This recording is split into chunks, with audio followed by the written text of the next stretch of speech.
Ugh, ads are such poop. Subscribe to Acast Plus now to skip ads and more for just $1 a month. Click the link in our show notes to learn how. And hey, we're on Patreon too. Your support helps cover the cost of running a podcast. For $2 a month, you can get early access to all our episodes ad-free, plus bonus episodes exclusive to Patreon subscribers only. Visit patreon.com/sacrilegious discourse to sign up now.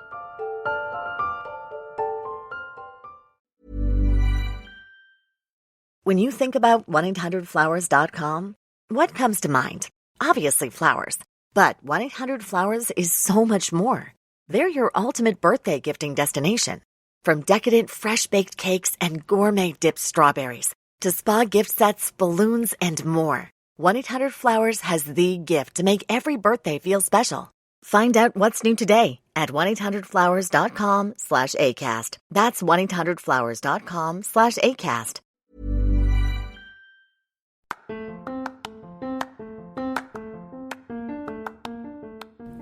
Welcome to Sacrilegious Discourse. I'm husband. And I'm wife. Together, we're reading the Bible for the very first time. We grew up without religion and wanted to know what all the fuss was about. Well, what have we learned so far? That God is a dick, and apparently some people believe in talking donkeys? We're not trying to pass ourselves off as experts. Nope, we're just reading the Bible for the first time and giving our first take reaction. If you'd like to join us in this venture, you might consider starting at episode 1. Otherwise, jump in wherever you like. All right, let's go read the Bible. Yeah, let's get to it.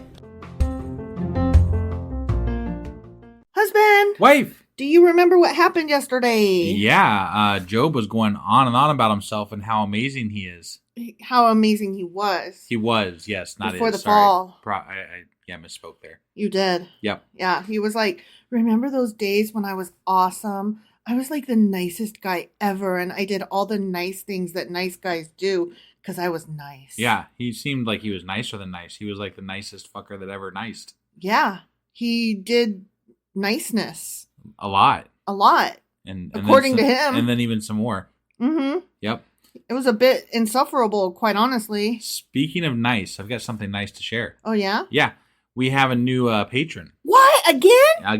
Oh, my God. Yeah. So we'd like to send a big thank you to Ree. Ree, thank you. And they are our newest subscriber, and they're from France. Oh, my gosh. Yeah. And they said that they're listening to us as they're working on their home renovations. So Aww. We hope your home renovations are going good.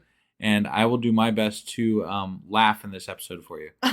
And wife will definitely do some feminist additions. Yeah. So. And if when you're finished renovating your house, you want some more work, you can always come do our house. Yeah. Because we're totally always open to that. Yeah, we're always looking for renovations. Yeah. And if you also would like to help support our podcast, you can do that by going to patreon.com /sacrilegious discourse. Are you okay over there? I guess not. Yeah. So, and we have levels starting as low as $2 a month, and you get our ad-free content, our early episodes, and you get our special Patreon episodes. You do, and they're a hoot. Hoot and a holler. Yeah. So again, thank you, Ree, for subscribing on Patreon for us. Thank you so much. Honestly, it just means the world to us. And with that being said, we were just going over Job chapter 29. Sure as fuck were. Today, we're going to be going over Job chapter 30. All right, let's go do this. Okie dokie.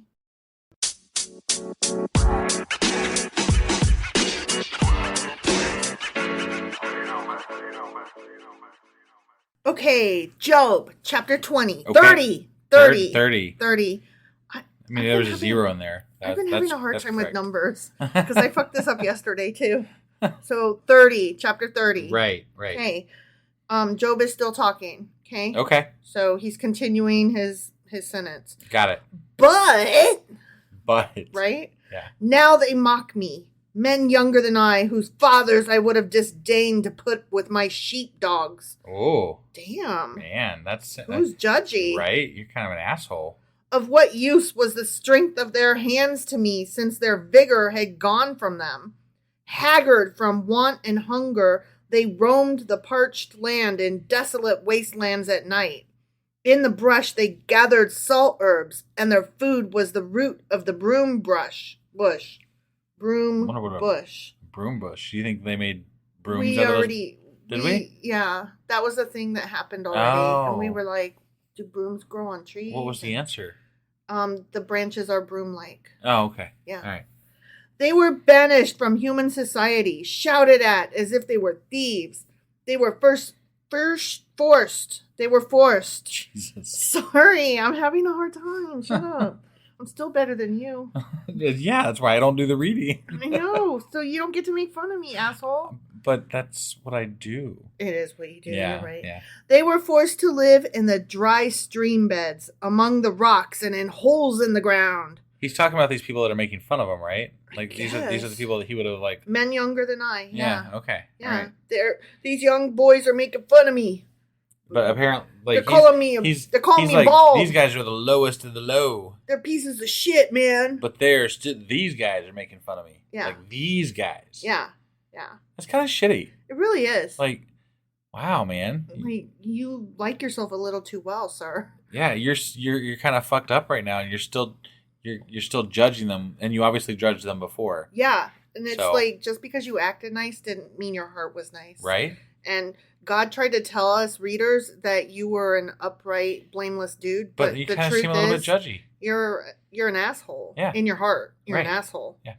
They brayed among the bushes and huddled in the undergrowth, a base and nameless brood. They were driven out of the land. And now those young men mock me in song. I have become a byword among them. Wow. They detest me and keep their distance. They do not hesitate to spit in my face. Wow. Now, how are they spitting in your face if they're keeping their distance? Yeah, I don't know. I think we're just throwing out shit here. He's giving us word salad. Yeah. They're gross. They're ugly. They're not good. It's, all those bad things, it's all those. Yeah. It's everything bad. Mm-hmm. Now that God has unstrung my bow and afflicted me, they throw off restraint in my presence. On my right, the tribe attacks. They lay snares for my feet. They build their siege ramps against me. They break up my road. They succeed in destroying me. No one can help them, they say. They advance as through a gaping breach. Amid the ruins, they come rolling in. Got it. This is very poetically imagery stupid. Driven. Yeah. I mean, is this stuff really happening? Because, so far, this whole fucking book so far, he's been talking to his fucking friends.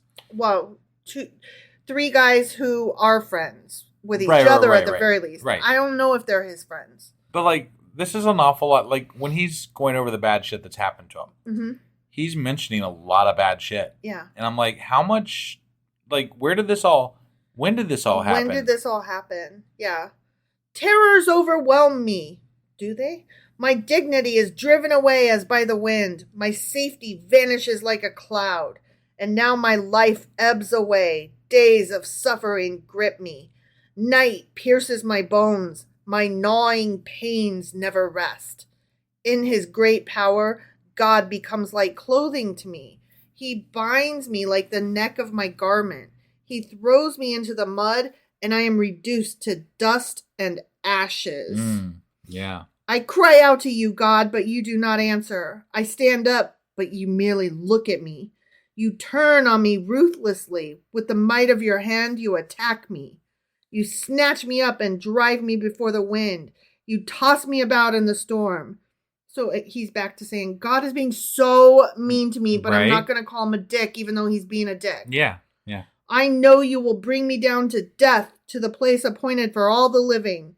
Surely no one lays a hand on a broken man when he cries for help in his distress. But he just said it. It's death happens to all the living. Mm-hmm. It's not unique to him in this moment. Right. It's just something that happens to everybody. Mm-hmm.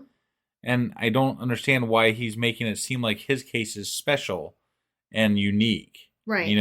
If death is coming for you, it comes for all of us. So it's not a surprise exactly. It's just that sucks for you.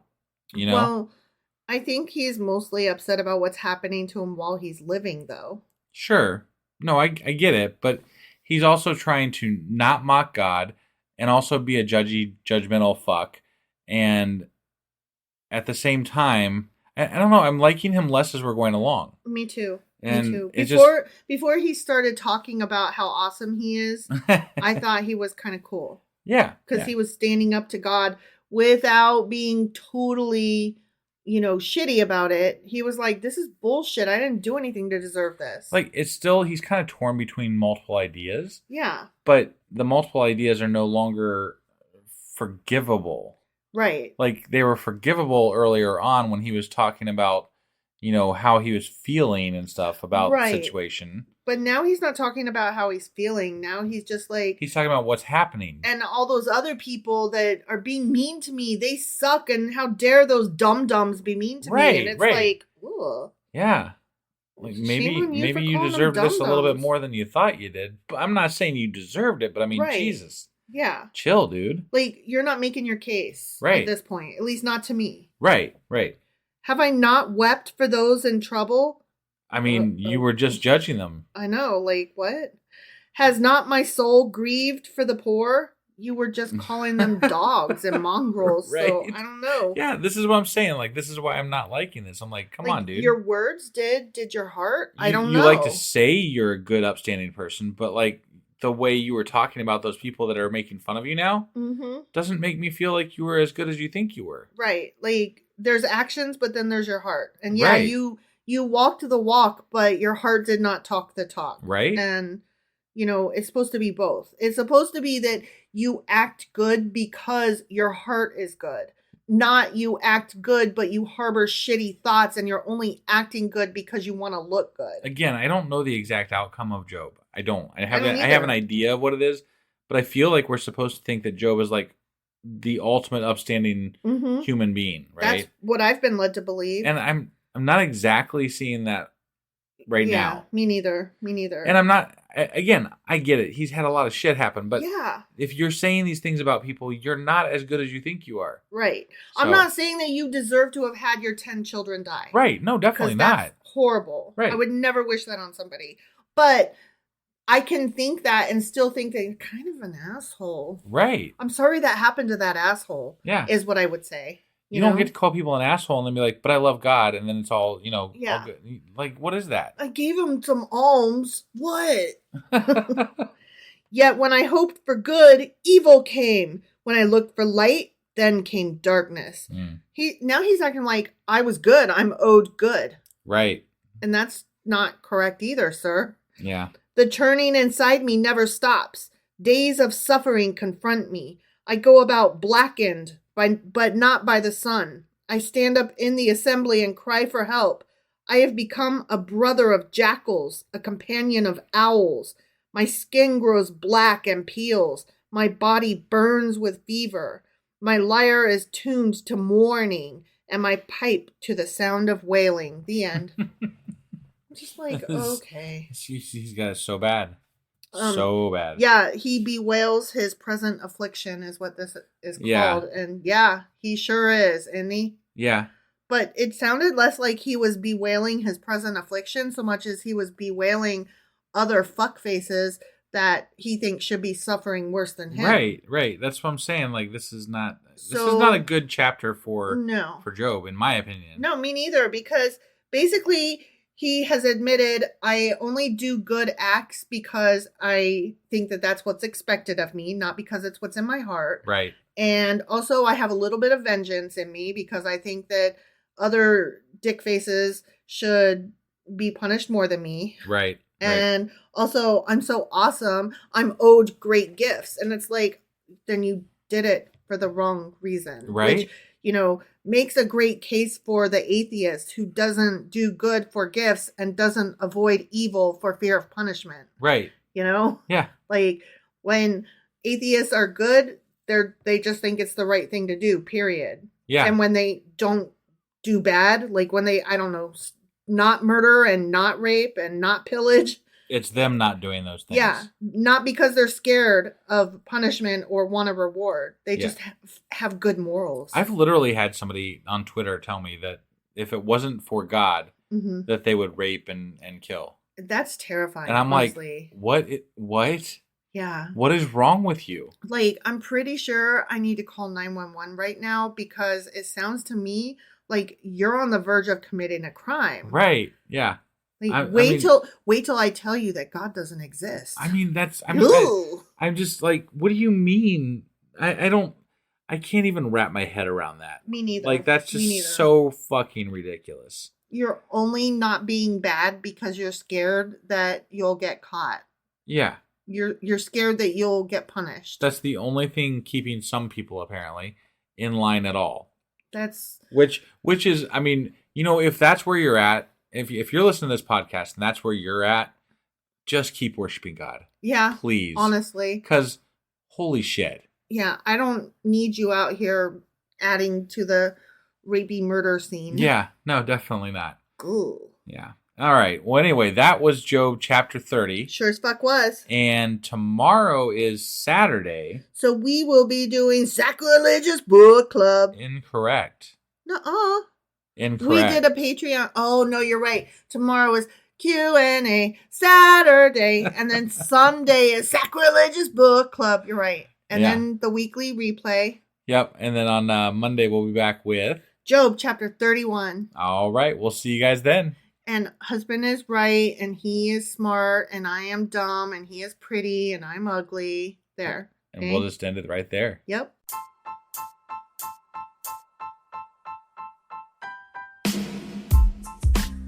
Hey, wife, I guess that's the end? But husband, that's just sad. It doesn't have to be. We are on lots of social media platforms like Twitter. Our handle there is sacrilegious_D. For D's nuts. Oh my God. Stop doing that. Anyway, we're also on Facebook, Instagram, and Pinterest. There's a link to all of our social media sites at our website. Ooh, we have a website? Yeah, it's sacrilegiousdiscourse.com, where you can also find a link to our merch shop. We have a merch shop? Yep, we have podcast-themed clothing, mugs, notebooks, and more, as well as an atheist and science-themed products. Wow, our fans should really go check that out right now. Definitely. They can get in touch with us by sending an email to sacrilegiousdiscourse@gmail.com. But before they do that, we could really use some help. Oh yeah? With what? Well, it's not free running the podcast, and we need some financial support in order to get better equipment, which will free up time so we can concentrate on our podcast and our fans. Okay, so what should they do? Head over to patreon.com/sacrilegiousdiscourse and sign up as a contributor on our podcast. Supporters there receive additional bi-weekly episodes that we record just for our Patreon members for as little as $2 a month. Also, we'd really appreciate it if you would like and subscribe on whatever platform you're using. And Apple Podcast reviews help us out tremendously. Like and subscribe. Leave an Apple review. Join us on Twitter. Support us on Patreon. That's a lot of instructions. Don't forget to say thanks. Thanks. Okay, bye.